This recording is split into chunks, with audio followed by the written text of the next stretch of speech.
কোন বান্দা যদি দুনিয়ায় দোষ দেখার পরেও, শত্রুর দোষ দেখার পরেও যেই বান্দা আল্লাহকে ভয় করে ওই বান্দার দোষকে গোপন করে দিল, খালাস করে নাই, ওই দোষকে বলে বাড়াই নাই, ও আল্লাহর বান্দা আপনার আমলনামায় হাজারো দোষ আছে।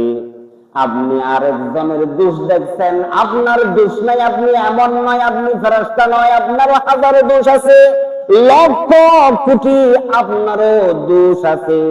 দুনিয়ার কেউ না জানলেও জানেন কে?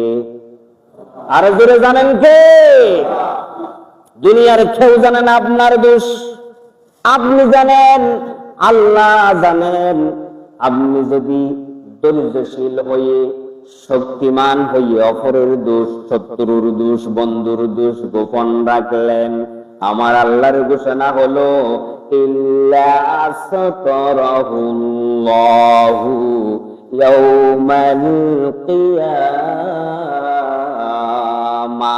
আপনার আমলনামায় যদি লক্ষ কোটি কোটি দোষ থাকে, আপনি আপনার শত্রুর দোষ গোপন করার কারণে কাল কিয়ামতের দিন আপনার কোটি কোটি দোষের বালাম আল্লাহর কুদরতের পায়ের নিচে দিয়ে বলবে, বান্দা, আমার বান্দাকে দুনিয়ায় বেইজ্জত করিস নাই, দোষ প্রকাশ করিস নাই, তুই আমি আল্লাহর কথা মানছস, আমি আল্লাহর আদেশ পালন করছস, কারো দোষ প্রকাশ করিস নাই, কারো দোষ ফালাস করিস নাই, ভালো কাজ করছস, তোর দোষ আজকে আমি আমার কুদরতের পায়ের নিচে দিলাম। বান্দা, তোর কোটি কোটি দোষ আছে, আমি আল্লাহ তোর দোষ দেখব না, আজকে তুই সোজা জান্নাতে ঢুকে যা।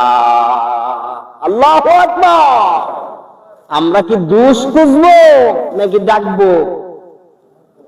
আমরা আরেকজনের দোষ করতে দেখলে ওই দোষকে গোপন করব নাকি প্রকাশ করব? গোপন করব।